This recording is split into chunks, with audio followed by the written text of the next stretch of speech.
Bonsoir, bienvenue à cette édition du mardi 22 avril de Parole à l'élu. Ce soir, mon invité, le conseiller du district de Buckingham, M. Martin Lajeunesse. Monsieur Lajeunesse, bonsoir. Bonsoir. D'entrée de jeu, un gros dossier pour le secteur Buckingham-Enfin.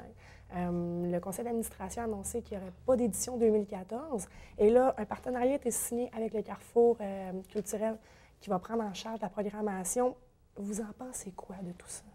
Moi, je pense que c'est très favorable là, pour l'équipe de Buckingham en Fête. L'équipe de Buckingham en Fête, c'est un groupe de bénévoles qui tiennent le festival à bout de bras depuis 23 ans.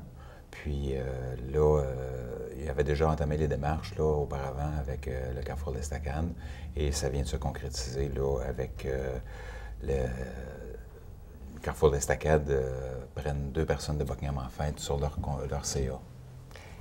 On parle d'une idée de renouveau. Le festival n'a pas été remodelé, si je peux dire, depuis quasiment ses tout débuts. Est-ce que vous croyez que ce serait positif de changer complètement l'idéologie du festival? Bien, je pense que là, le travail va être de Buckingham en Fête, du groupe de Buckingham en Fête, de s'asseoir avec Carrefour de l'Estacade et de regarder les différentes avenues, ce qui marche et ce qui ne marche pas. Puis je pense que c'est le travail qui va se faire pour ça, une des raisons que Buckingham en Fête, bien, est un peu, pas en dernière minute, mais... Était avec l'exercice financier qui était déficitaire. Ils ont réussi à ramener les comptes à zéro, payer tous les créanciers. Et là, en faisant la pause là, pour 2014, ça va permettre de s'asseoir et de faire une programmation pour 2015 avec tous les bons coups. Je pense que Buckingham en Fête a su s'adapter à chaque année avec les différentes contraintes là, quand ils sont déménagés à L'Ancan-la-Rose, parce que la réfection du pont ne permettait pas. Fait que je pense qu'ils ont été capables de s'adapter, mais là, en étant avec Carrefour d'Estacade, mais là, ils s'assurent une pérennité, une stabilité, une permanence. Cette pause est la bienvenue. Le rôle de la ville dans Buckingham en Fête, est-ce que ça change? Le rôle de la ville, c'est lequel avec le festival? Moi, je ne vois aucun changement par rapport au rôle de la ville. Où est-ce qu'on était là pour Buckingham en Fête? C'était une fête de quartier majeure. Puis moi, je vois l'implication de la ville encore avec l'Estacade. La ville est impliquée avec l'Estacade aussi. Alors, c'est au niveau financier, au niveau service humain, si je ne me trompe pas, que le rôle de la ville. Les deux. Il y avait un partenariat financier et un partenariat de service avec Fêtes et Festivals. OK, parfait. Excellent, on va leur souhaiter une pause méritée, puis en 2015, ça va être quelque chose, j'en suis certaine. On change complètement de sujet. Oui. Hier, lors du conseil municipal du 15 avril, dans le fond, vous avez adopté le plan de travail où on retrouve les points d'action Gatineau, les points des conseillers indépendants. Oui. Le tout a été créé, si je peux dire, lors du lac à l'épaule, mais premièrement, c'était votre premier lac à l'épaule. Est-ce que ça a bien été? Moi, je trouve que ça a très bien été. Je trouve que notre maire est un très bon conciliateur et rassembleur.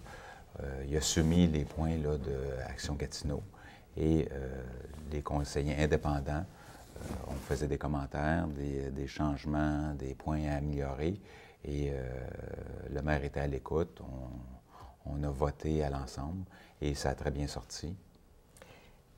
Votre collègue, Mme Laferrière, corrigez-moi, je me trompe, a traité le tout de pâté chinois à un certain ramassé. Est-ce que vous êtes d'accord avec ce qui est adopté ou vous, personnellement, vous auriez apporté quelques petits changements dans ce plan-là? Moi, je suis d'accord avec ce qui a été adopté.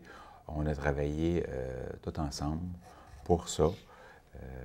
Maintenant, c'est des points, c'est une vision. Mais, suite à ça, quand on va arriver avec des projets concrets, bien, on se base sur la vision. Alors moi, non, c'est pas du pâté chinois. Je trouvais ça m'a quasiment donné faim lorsqu'elle a dit oui. comparer ça à un pâté chinois. Le Rapibus, le fameux Rapibus, le tristement célèbre Rapibus. Le comité des citoyens mécontents a déposé son rapport, son étude non scientifique. Par contre, affirmant que plusieurs personnes ont déjà délaissé le Rapibus et que plusieurs personnes vont le faire. Et les plaintes des citoyens étaient censées être acheminées vers le conseiller de leur secteur. Est-ce que vous avez reçu ces plaintes-là? Oui, j'ai reçu le rapport là, des gens et j'en ai pris connaissance. Moi, mon point, c'est qu'il faut quand même donner la chance au Rapibus. Je pense que la nouvelle équipe qui est là, M. le maire, M. Carpentier, ont du travail à faire et je pense qu'ils sont très conscients. Il y a le rapport du vérificateur général qui a mis des points en cause qu'on regarde. Fait qu'on on est vraiment à regarder au changement. C'est surtout le département là, du CA, du Rapibus, pas du Rapibus, mais de la STO. Puis je pense que, comme c'est là, ils ont beaucoup de travail et ils travaillent très fort là-dessus. Justement, selon vous, quelle serait la solution miracle pour régler le problème du Rapibus? Est-ce que c'est le retour des express? Est-ce que c'est de revoir le système au complet comme que les gens le demandent, selon vous? Parce que plusieurs citoyens de l'Est sont quand même mécontents. Qu'est-ce que Martin Lajeunesse peut faire pour les aider? Quelle est la solution, selon vous? Moi, c'est de transmettre les messages au CA là, de la STO, là, Gilles Carpentier. Il y a Myriam Nadeau et Marc Carrière qui fait partie de l'Est, de transmettre les mécontentements des citoyens. Il y a eu des modifications qui ont été faites sur l'emprise du Rapibus, où est-ce que les gens partent de la Gap. Il y a des modifications qui sont faites. Alors, c'est de continuer à évaluer toutes ces modifications-là. Ça va être de poursuivre la demande au provincial pour que le Rapibus puisse se débloquer jusqu'à la boulevard Lorrain et voir la possibilité de l'emmener jusqu'au boulevard de l'aéroport. Moi, personnellement, je trouve que l'emprise qui est sur Montépaiement au boulevard La Brosse est trop loin de l'accès de l'autoroute, où est-ce que les autobus, pour sortir de l'autoroute, qui viennent de l'Est, mais ils ont trop de lumière à faire, trop de trafic à affronter. Sans refaire tout le parcours, peut-être des petites modifications dans ce segment-là, selon vous? Oui. Excellent. C'est un dossier à suivre. On va en parler encore, je suis certaine. On ne peut pas se retourner sur un dixaine dans cette situation-là. Les barrages routiers. C'est quand même très important pour les organismes communautaires. Je pense ici à l'Ami de l'Entraide, justement, lors de la guignolée des médias. Vous avez une présentation sur les barrages routiers. Il y avait 3 options qui étaient sur la table. C'était lesquelles déjà? L'option 1 était de seulement permettre la guignolée des médias. L'option 2, on arrête tout. Et l'option 3, c'était de permettre les barrages routiers avec les recommandations du service de policiers et service des loisirs pour les coins de rue qui sont problématiques, où est-ce qu'il y a plus de danger. Moi, personnellement, j'étais en faveur de la 3e qui est passée. J'ai parlé avec mes collègues, là, comme quoi que moi, j'arrêtais les barrages routiers. Je donnais des fonds pour les barrages routiers parce que pour moi, c'est important, ces levées de fonds-là pour ces organismes-là. À Buckingham, on n'est pas touché par les intersections. C'est les mêmes intersections qui sont accordées, pour moi, c'est important les autres secteurs aussi. Là, Donc, ça, pour les organismes de Buckingham, il y avait 2 intersections, si je ne me trompe pas, que les organismes avaient le choix. Eux, ils vont rester là. Le service de police ne les considère pas comme dangereux, c'est bien ça? C'est bien ça. Qui est la rue ici, là, Bélanger et McLaren. Les gens vont avoir 2 options pour la rue McLaren et Lépine, soit cette intersection-là ou l'intersection Chemin-Lépine et Avenue Buckingham. Parfait, parce que plusieurs organismes ont été, lors du dernier conseil municipal, ont lancé un cri à l'aide, dans le fond, que si les intersections dites payantes étaient enlevées, eux perdaient quand même beaucoup d'argent. Certains ont avancé l'option que la Ville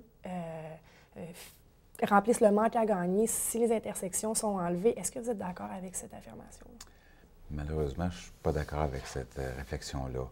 Moi, je pense qu'on est là pour les épauler, essayer de trouver des solutions avec eux autres, mais il ne faut pas oublier que l'argent vient des taxes des citoyens. Il faut être là pour les organismes. C'est pour ça que moi, je suis en faveur au barrage routier, sauf qu'il ne faut pas mettre la vie en danger des organismes. Les problèmes qui avaient été soulevés, c'est qu'il y avait des organismes qui avaient peut-être un petit peu laissé aller, ou est-ce que des bénévoles se présentaient dans le milieu de la rue sans dossard, faisaient pas attention. Alors, nous autres, on demande juste de serrer la vis, s'assurer que les organismes, puis je pense que les déclarations qui ont été présentées hier par les divers organismes ont fait mention qu'eux autres-mêmes étaient pour serrer la vis. Sur les artères problématiques, surtout à Hall, là, dans le coin des Almetières, je n'ai pas le nom de la rue exactement, il faut quand même prendre en considération que c'est des rues qui sont très achalandés, là. Fait que, oui, si on présente une autre option de rue, il faudrait voir, évaluer. On a demandé au service d'évaluer après un an, là, même avant ça, d'évaluer, voir le rendement là, des intersections avec les organismes, combien ils ont pu ramasser, puis c'est quoi la différence. Parfait. C'est un autre dossier à suivre. Oui. Je vous amène sur les infrastructures, l'état des routes. Oui. La rue Joseph a été comparée à Kaboul, vraiment avec les nids de poules, les nids d'autruche. Oui. Les fonds, est-ce qu'il va y avoir des travaux d'effectuer sur ces routes qui sont quand même problématiques, et on ne se le cachera pas, sont quasiment à risque pour les voitures? Est-ce qu'il y a quelque chose qui s'en vient pour le secteur? Bien, pour le secteur, on a de l'argent pour de la correction. Côté infrastructure, je n'ai pas encore les rues là, à refaire. Il y a la rue à l'air. Il y a des rues qui sont vraiment pitoyables. On a 30 des rues qui sont sous le seuil d'acceptabilité. C'est vraiment une problématique là, à l'intérieur de la grande ville de Gatineau et même, je pense, pour toutes les villes du Québec.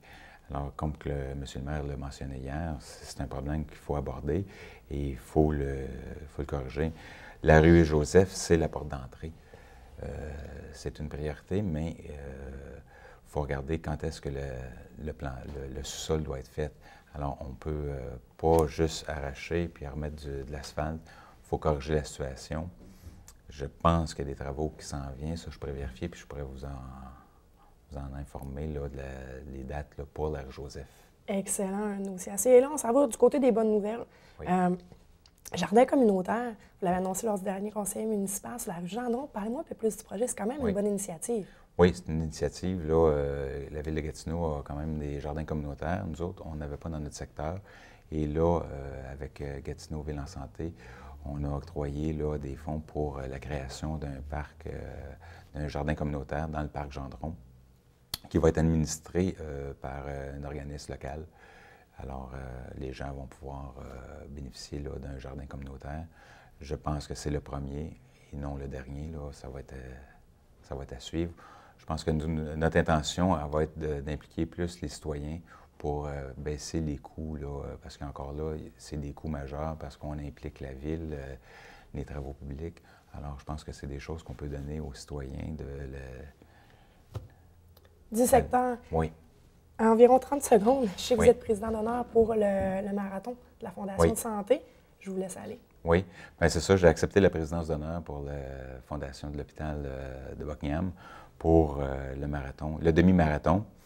Je ne me considère pas en forme, alors j'ai garanti un 5 km à faire. Je vais essayer de faire un 10 km avec mon collègue Daniel Champagne de Gatineau. Je lance l'invitation à tous les commerces de participer. Parfait, l'invitation est lancée. C'est malheureusement tout le temps qu'on a. Je vous remercie d'avoir été des nôtres. Bonne soirée.